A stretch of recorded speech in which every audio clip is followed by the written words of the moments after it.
Fala aí, investidores, sejam muito bem-vindos a mais um vídeo aqui no canal. Galera, esse vídeo aqui é um primeiro vídeo de um novo quadro que eu estou criando aqui no canal. É um quadro que eu faço análise da carteira dos inscritos. Os inscritos me mandam a carteira aqui e eu faço análise, dou minha opinião como que está a carteira. Eu já tinha visto esse quadro em outros canais, mas eu ainda não tinha aqui no canal. Como o canal ainda era pequeno, não tinha ainda feito nenhum vídeo desse tipo. Mas agora um primeiro inscrito aí mandou para mim a carteira para eu fazer a análise e eu estou começando aqui esse quadro aqui no canal. Lembrando, pessoal, o objetivo aqui não é criticar a carteira de ninguém, pelo contrário, a gente dá dicas, sugestões de como melhorar a carteira. Também é muito interessante, agrega bastante, a gente está vendo outras carteiras com outros ativos na carteira, acredito que vem aí agregar bastante. Também, pessoal, eu vou falar que é minha opinião, não tem carteira certa ou errada, é a minha opinião e também as outras pessoas podem ter opiniões diferentes. Pessoal, nosso amigo aqui trouxe um breve relato da história dele. Eu não vou ler tudo para não ficar muito grande o vídeo, mas ele fala que ele é médico há um pouco mais de 1 ano e meio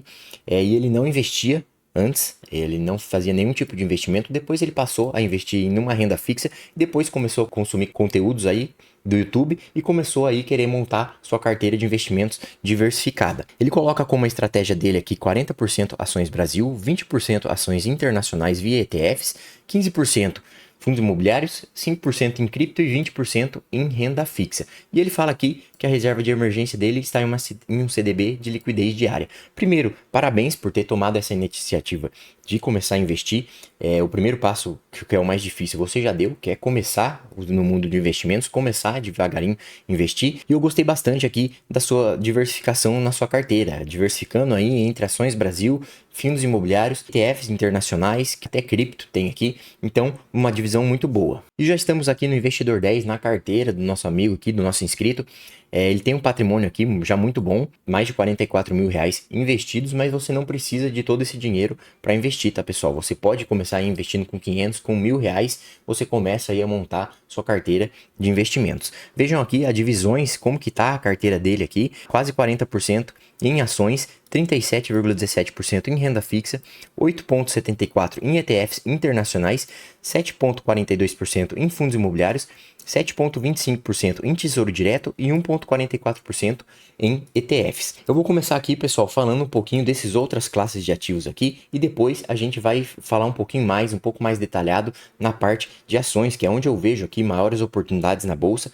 Atualmente a gente está conseguindo comprar boas ações num preço muito atrativo, que boas pagadoras de dividendos e também se valorizar sua cota bastante. Então, começando aqui na renda fixa, né, pessoal, não tem muito o que falar. Ele tem uma renda fixa aqui, os CDBs, 110% do CDI, uma ótima taxa. Atualmente no Brasil tá ótimo investir em renda fixa. Taxa Selic muito alta, 15%, então esses investimentos dele aqui rende mais do que a taxa Selic, mas tem o desconto do imposto de renda. E ele também tem o Tesouro Direto. Ele tem aqui o Tesouro Renda Mais e o Tesouro IPCA Mais. O Tesouro IPCA Mais é o que eu mais gosto, ele realmente te protege da inflação, porque é o IPCA, que é a inflação, mais uma taxa fixa. Então ele está sempre aí superior à inflação e é um fundo que você pode ganhar também na marcação ao mercado. Quando a inflação começar a diminuir, esse título aqui pode valer ainda mais por você ter uma boa taxa com esse título ganhando mais na marcação a mercado. Pessoal, vamos falar um pouquinho agora dos ETFs que ele tem na carteira dele. Ele tem primeiro o VO, que é um ETF americano lá dos Estados Unidos. Ele replica o índice S&P 500, que é as 500 maiores empresas dos Estados Unidos. E o IVVB11, pessoal, é um ETF nacional que ele replica o mesmo índice. O mesmo índice ele replica, a diferença é que aqui você consegue comprar nas corretoras nacionais e o VO você tem que comprar em dólar nas corretoras internacionais. E tem também o QQQ. O QQQ ele replica aí a Nasdaq, a bolsa americana também. E ele também tem o QQQI11, que é um fundo nacional que também replica o mesmo índice. Na minha opinião aqui, não vale a pena você ter o IVVB11 e o QQQI11, porque você já está se expondo internacionalmente, comprando direto lá fora. Então compensa você comprar já direto lá fora esses fundos, não compensa muito você ter os fundos nacionais, você já está realmente exposto internacionalmente. E ele também tem o ETF BIT11, ETF de Bitcoin. Eu particularmente gosto de me expor ao Bitcoin. Como eu vi ali na sua estratégia, você quer se expor a cripto. Compensa mais você comprar direto o Bitcoin. Eu compro aí no mercado do Bitcoin, mas tem outras corretoras, tem a Binance, Nomad, tem a Quantifury, que você consegue comprar direto o Bitcoin, tá? E não o ETF do Bitcoin. Mas nada contra também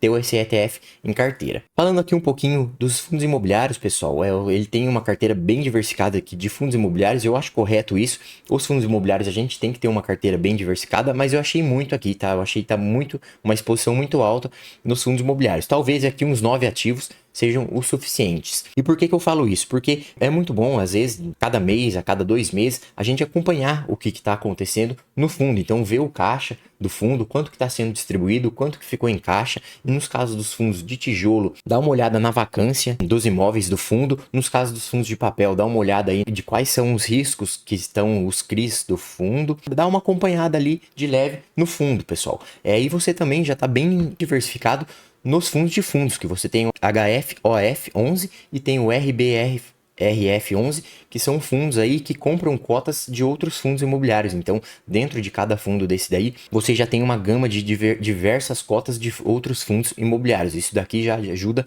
a diversificar bastante a carteira.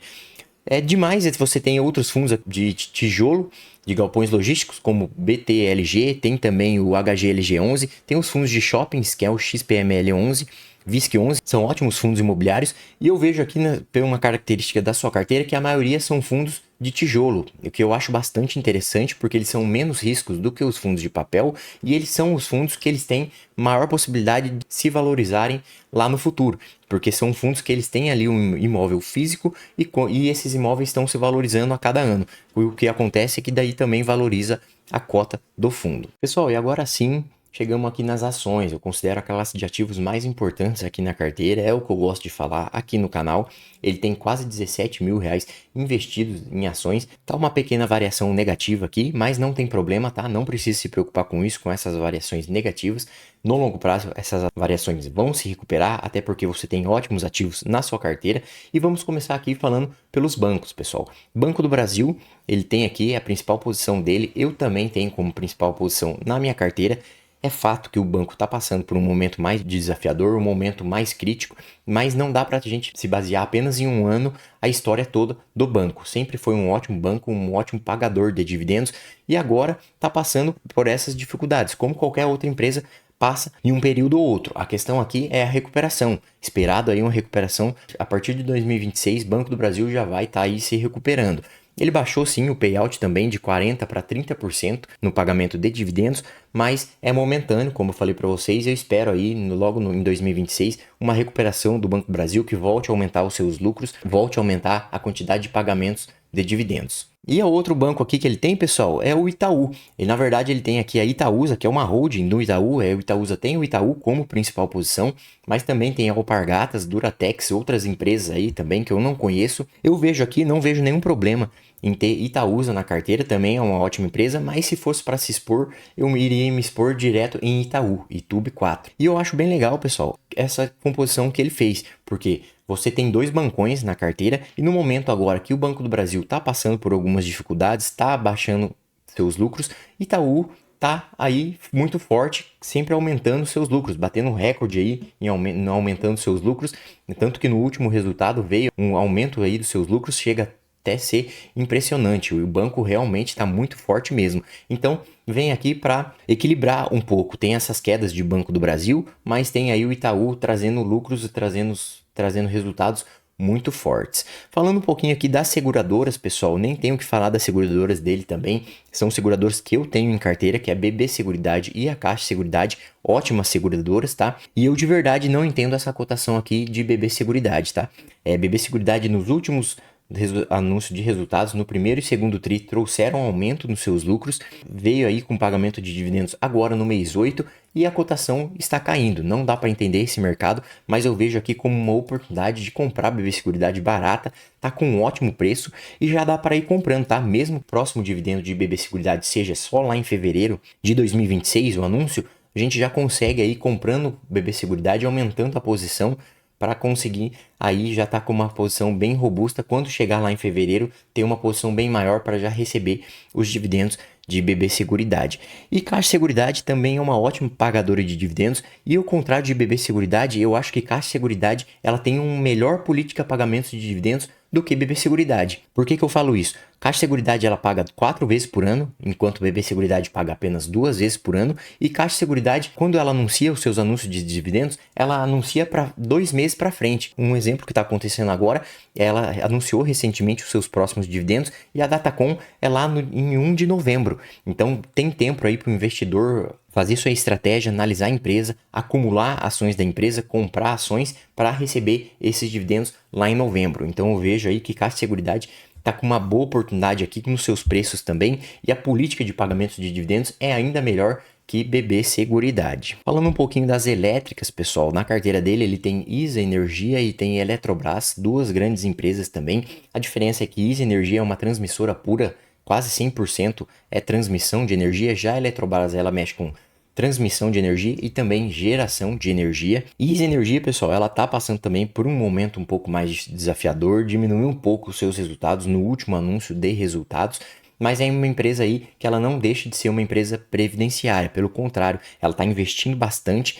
Por isso que a alavancagem dela também está um pouco alta, mas é uma empresa que está investindo bastante para também suprir essa perda de receita do RBSE, que é uma receita que ela vai deixar de receber lá em 2028. A empresa está investindo bastante e é uma empresa que anuncia dividendos lá no mês 12. Então, ela lá no mês 12, agora em dezembro, ela já vai anunciar os seus dividendos. Vale a pena aqui concentrar um pouquinho também, começar a comprar um pouco mais de energia para já receber esses dividendos lá no final do ano. E a Eletrobras, pessoal, também é uma ótima empresa. É uma empresa aí que eu não tenho ainda em carteira, mas eu pretendo colocar a Eletrobras na minha carteira de dividendos. O problema é que ela subiu bastante, né, pessoal?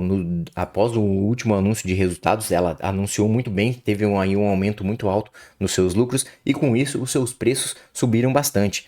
Mas eu vejo aí, quando abrir uma oportunidade, vou comprar um pouco mais de Eletrobras, uma empresa muito boa aí também, e ela vem aí pagando cada vez mais dividendos para os acionistas. Ela vem aí em dividendos crescentes, cada ano que passa ela vem pagando mais dividendos para o seu acionista. Falando aqui um pouquinho, pessoal, do setor de commodities, que ele tem aqui Petra e Vale, eu teria aqui só Petra, tá? Eu gosto mais de Petrobras, mas Vale também é uma grande empresa. A questão aqui no setor de commodities é que a gente tem que tomar um pouquinho de cuidado. São setores um pouco mais difíceis de analisar, setores menos previsíveis, então a gente tem que tomar um pouquinho mais de cuidado. E no caso de Petra, é uma estatal, ela sofre grande parte de influência do governo, então a gente tem que tomar um pouquinho de cuidado nisso. Por isso eu vejo aqui que o máximo que dá para ter em Petra na carteira é 10%, não dá para passar disso por causa desse risco governo que a empresa tem. E ele tem também aqui, pessoal, uma WEG, né, pessoal? Se eu não me engano, é motores elétricos, né? Eu não conheço muito a empresa, eu sei que não é uma empresa pagadora de dividendos, é uma empresa aí que é um case para você ter em carteira para valorização. Eu, particularmente, não teria em carteira, não tenho nada contra quem tem em carteira, mas eu não teria em carteira porque eu gosto mais das empresas que são pagadoras de dividendos. Essa aqui não é uma empresa pagadora de dividendos, ela é mais uma empresa para crescimento. Eu gostei bastante da carteira de investimentos, tá? Tirando VEG e Vale aqui, todas as outras ações eu tenho em carteira, a maioria delas, e algumas aqui que eu ainda não tenho, como a Eletrobras, eu pretendo ter. São ótimas ações aqui, e ações em setores diversificados e todas as ações que pagam bons dividendos para os acionistas. Eu vejo como requisito principal na hora da gente escolher ações para colocar na nossa carteira. Eu vejo aqui que dá para você aproveitar algumas oportunidades para fortalecer sua posição ainda para receber mais dividendos agora ainda em 2025, como você está começando ainda, recebeu poucos dividendos. Por exemplo, ISA Energia aqui tem um anúncio de dividendos lá no final, lá no mês 12, no final do ano, tem um anúncio. Eletrobras, se eu não me engano, também tem mais um anúncio de dividendos ainda esse ano. Petrobras ainda tem anúncio de dividendos lá no mês 12, então dá para fortalecer essas posições aqui. E BB Seguridade também não é para o ano de 2025, mas eu vejo aí uma ótima oportunidade para ir acumulando ações para já receber os dividendos lá em fevereiro, que é o próximo anúncio de BB Seguridade. Provavelmente vai vir uma pancada de dividendos, bons dividendos, então é bom já ter uma carteira bem robusta de BB Seguridade para já receber esses dividendos lá na frente. Pessoal, em resumo, eu gostei bastante da carteira, tá? Uma carteira bem diversificada. Mesmo ele sendo aí um investidor iniciante, ele já mostrou que entende aí bastante das ações que ele tem que ter em carteira aí, ações previdenciárias, boas pagadoras de dividendos. A minha dica aí é continue investindo, você não precisa colocar mais nenhum ativo na sua carteira, você pode continuar investindo nas ações que você já tem, aumentando sua posição. para receber mais dividendos cada vez que as empresas anunciarem. Com certeza, com essa carteira aqui, se você manter ela, continuar aportando todos os meses, você vai longe. Lá para frente você vai ter com certeza a sua liberdade financeira. E lembrando, pessoal, não precisa aqui, como ele começou, investir já com um valor muito grande. Você consegue investir com 500, com R$1.000, você já consegue começar a sua carteira de dividendos. Você também não precisa começar com diversos ativos. Você pode começar com 2, 3 ações e assim você vai aumentando conforme o passar do tempo, aumentando a sua carteira. Pessoal, se vocês quiserem também que eu dou uma olhada na carteira de vocês, faça um vídeo aqui mostrando a minha opinião, como que tá a carteira de vocês. Eu vou deixar as instruções aqui no comentário fixado. É bem simples, é só você colocar sua carteira em modo público e daí você manda o link para mim através do e-mail que eu vou dar uma olhada na sua carteira e vou fazer um vídeo aqui analisando a carteira. Então é isso, pessoal. Espero que tenham gostado do vídeo. Se inscrevam no canal e até a próxima.